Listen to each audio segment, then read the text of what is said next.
Good morning, Carol Martine. Trying some new things this morning. One of the things is going to be setting a timer for 15 minutes to see exactly how much art I am able to achieve in that period of time. I've never done that before, so that will be one new thing for today. The second is that I am going to use this very, very large piece of paper that I have. It is 140-pound watercolor paper that I have folded in half using a bone folder, and hopefully I will be binding them when I have a sufficient number to make a journal. That will be another first. I'm thinking of this as a color explosion to help me to get past that stage of utter whiteness. And of course, this is whiteness times 2. So we will have a lot of color to explode.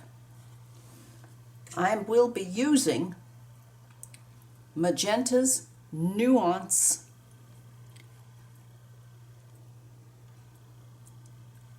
color dyes. I have chosen hot pink to start, bright yellow, and turquoise. If you will notice, these are extremely potent. The colors are bright and clear. I have placed a pin from a bulletin board into the top of the plastic container so that I will hopefully never open this, because the amount of color that would spray all over would be really something to forget about. Here I'm going to place some, and you'll notice again what a very small amount of color I am placing on my paper.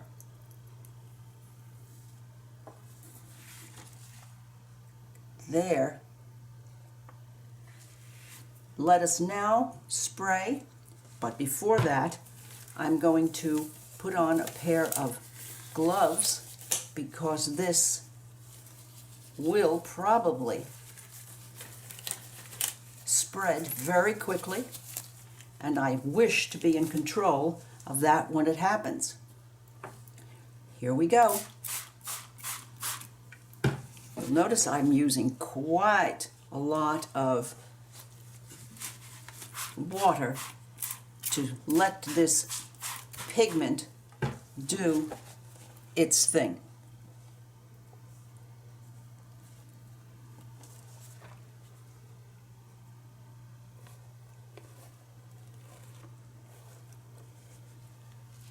I'm going to try to add just a little bit of the turquoise next, and you know that when we let turquoise and this pink run together, we should get an interesting shade of purple. Let's see exactly what we do have happening. Whoops, look at that little tiny bit of green. I don't have any idea where that came from, but I will say it probably is a leftover from the last time that I used these pigments.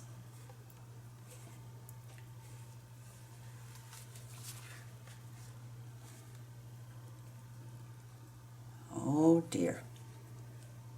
My, isn't this delicious? And look at that big piece of paper being nicely colored.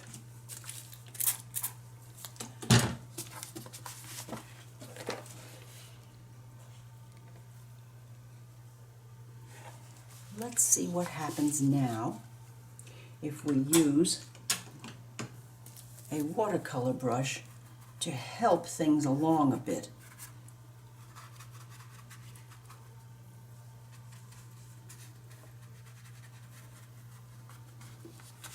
Alrighty.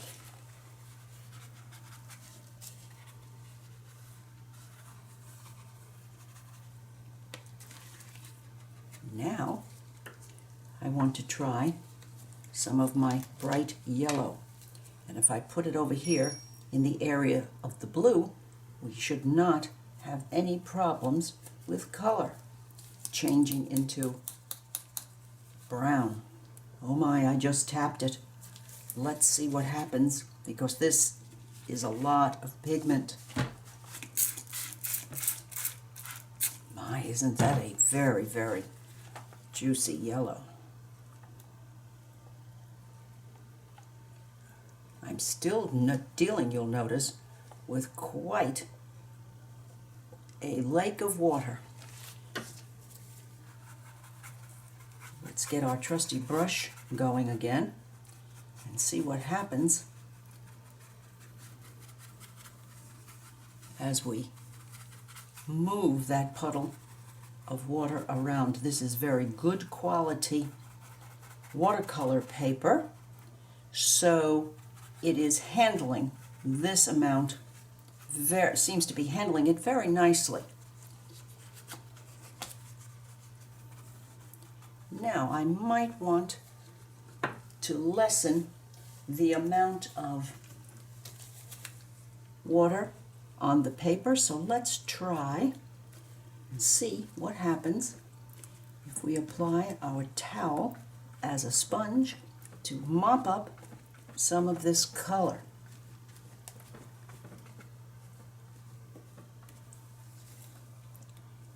Well, time to open this large piece of paper so that we can see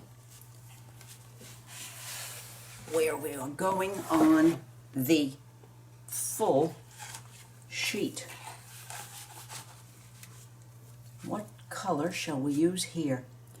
How about some purple or mauve?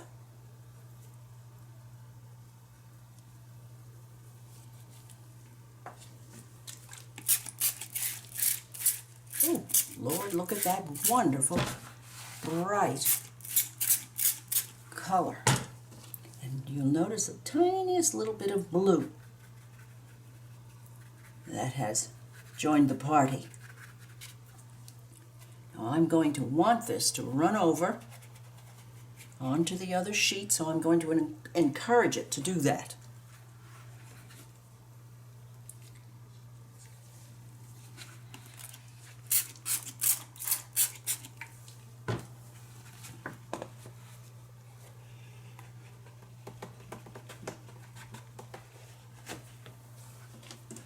Let's get this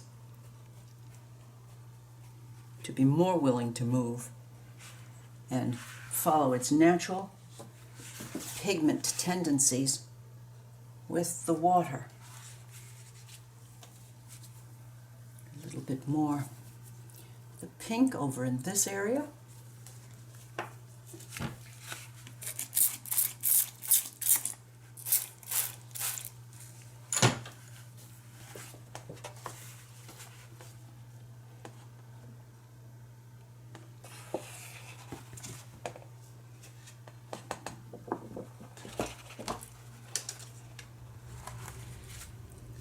Aren't these freely moving pigments making the start of an interesting background for our fully spread sheet? Again, I'm going to use my toweling to take up just a little bit of that water. I think I'm quite happy with the mottled effect that the towel itself is leaving. What shall we do now? I'm thinking a little bit of that, a little bit of that turquoise in the center area.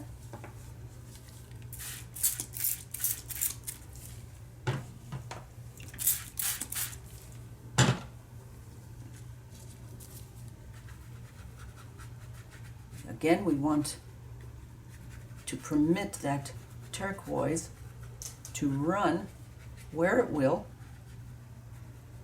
because it should work very nicely when meeting the colors that we already have. This sheet of paper is becoming quite soaked, and yet very little buckling is being observed on the sheet, and the dry side is starting to look really, really lovely. I'm going to have a little, I have a little of the yellow left for this section, and one more color we haven't tried, and that is golden yellow.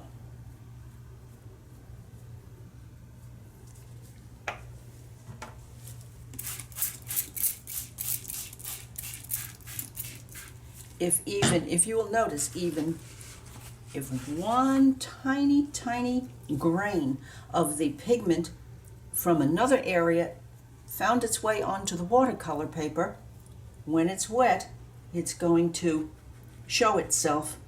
And in this case, it is doing just that.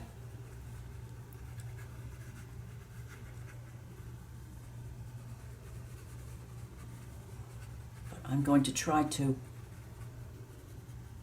utilize those to our best advantage. And here is a wonderful thing that's happening with the blue, but it seems to be stopped, so let's let it run from this very wet side and see what happens.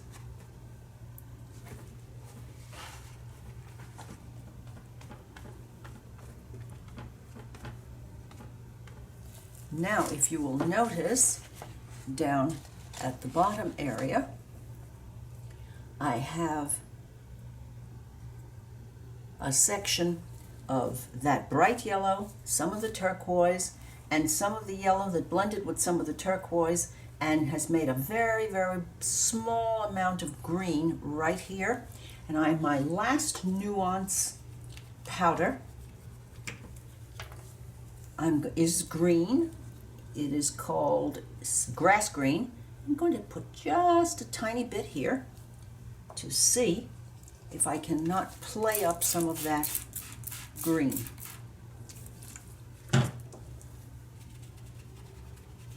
Yes, there it is in all its beauty.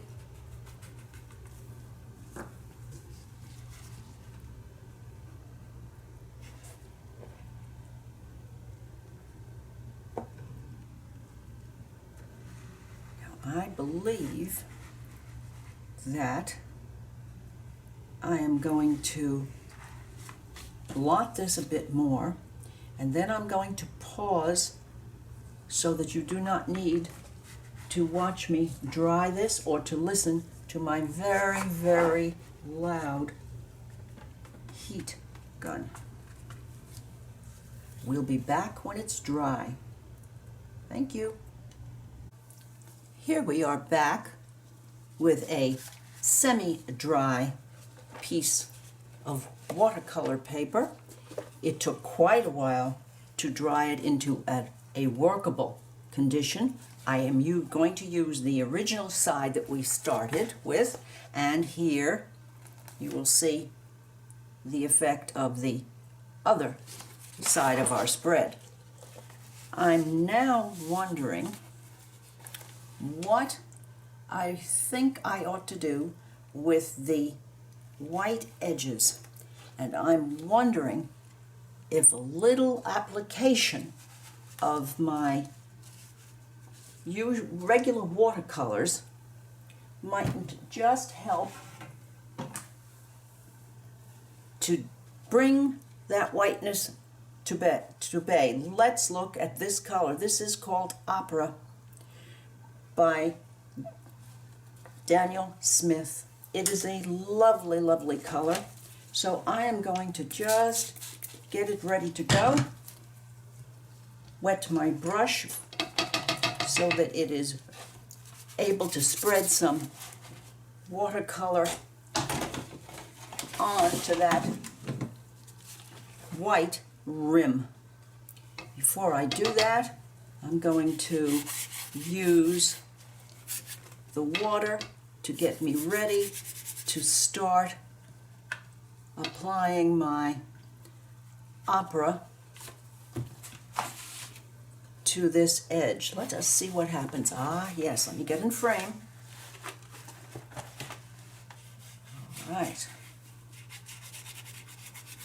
If we soak, again, if we soak this paper, we should have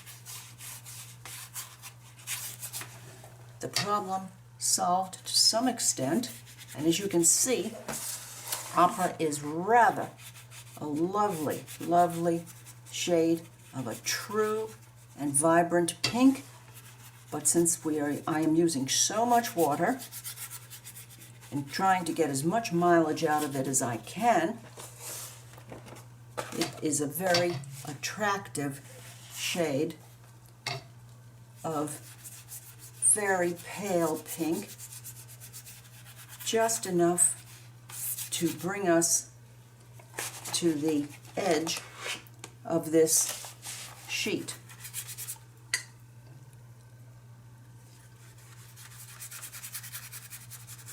I'm going to be careful not to cause too much of a problem with the colors that are already here. So I'm going to spread this opera out as much as I possibly can.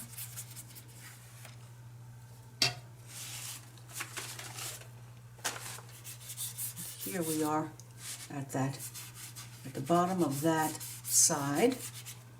Let's put just a little bit of pigment here and see if we can make it spread. Yes, there it goes.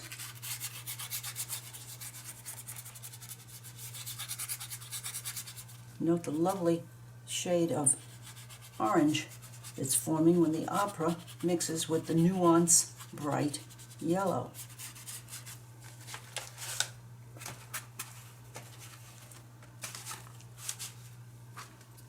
Alrighty, now I think I've accomplished my goal, and I'm going to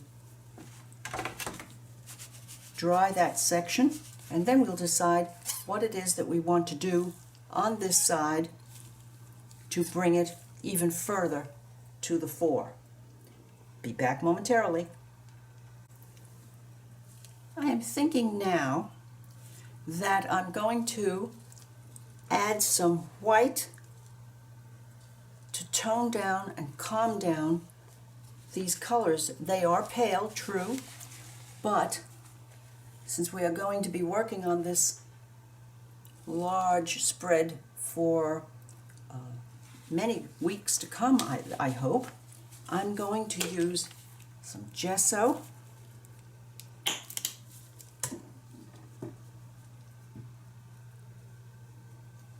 and I'm going to quickly brayer on a pattern with this delicious little tool that one can find in the children's section of most stores. I know particularly Hobby Lobby has a particularly nice selection. But this one, as you can see, is a very pleasant pattern. Now, see how best I can show you how this is working. I'll start at the bottom of the page and work up as far as I can go within the frame. I feel that it will add some definition without overwhelming the page. Here we go. Yes. Yes, yes, yes. Sometimes less is more. This time, I'm going to start from the bottom up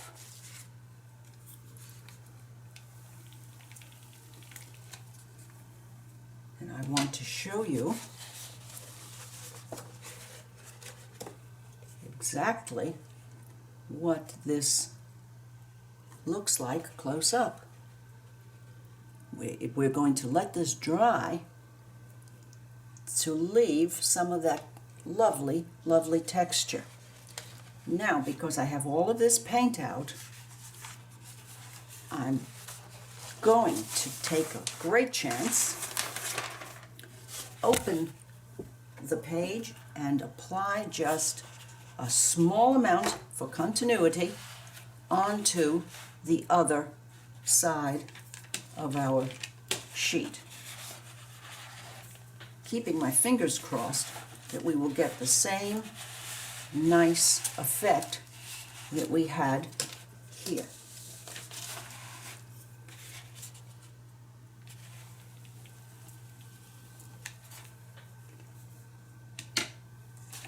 Yes, yes, yes.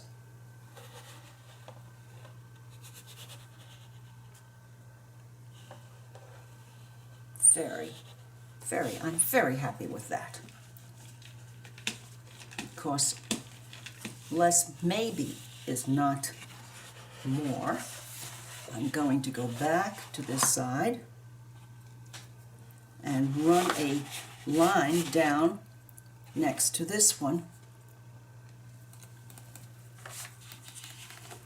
Whoops. Oh well. It went a little cattywampus, but it certainly still is very effective. Well, I'm learning that sometimes the drying process can be quite long, so I'm going to pause again while I let this dry, and I'm going to use my loud heat gun again and hope that we can get back together to make some more progress on this side. While waiting for this textured gesso to dry, I've been having a good think about where I am in my learning, where I am in my new experience. I have learned that working big is certainly not as easy as working in something like this. Really, say you. I guess I like it. I think I like it because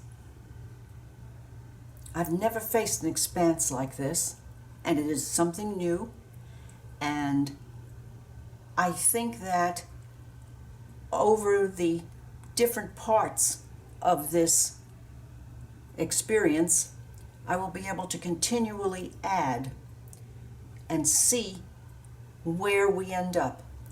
I'm thinking that this section, I'm going to try a 3/4 face. Not today. This section is where I'm going to enjoy free-floating application of, well, let's just see. Gotten my trusty pencil out, and I'm going to be going right over this section, and you'll note that I'm using this section because it is much drier than this section. This has much more texture, and I really don't want to ruin it, or even take the chance of ruining it. So, if we think of it as not as painful as we expected it to be, I think I will do much, much better in being willing to just set pencil to paper and have at it.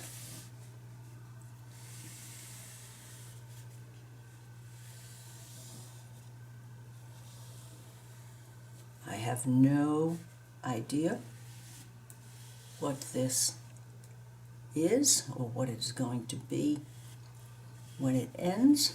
Whoa, isn't that interesting? Working over the texture. I'm thinking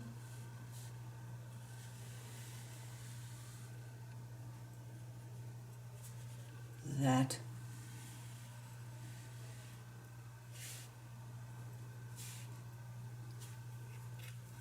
I have taken up an awful lot of space with this, but why not? When in doubt, plunge. That has always been the way I have come at situations like this. So, when in doubt, Carol Martine plunges. After all, that's the way we learn. That's the way, hopefully, we expand our art horizons. And isn't that just the point of the exercise?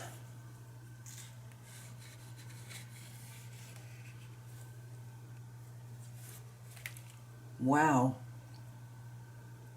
Just this little bit on this sheet has turned it into something real, something personal, something that piques my imagination. And I'm still thinking that I'm going to try that. Well, I will try that 3/4 face with you, hopefully in part 2. But I think I'm happy with this sprawl. I'm thinking that the sprawl of a large sheet makes it really fun. I'm glad I tried this. I think we will stop part 1 now. If you have enjoyed this, if you wish to join me again for part 2, I would be very proud to think that you will give me your time. And I would certainly request that if there's anything about this lesson that you think could be different or improved, please leave me a comment. That's the way I'm going to learn. I would hope also that some of you might consider giving me a thumbs up and possibly subscribe to see what is going to happen to this spread, because I'm sure it's going to take more than 2, maybe 4 parts, and I'm anxious to grow, and I'm anxious to grow with this, and I hope that you will join me on my journey. Bye.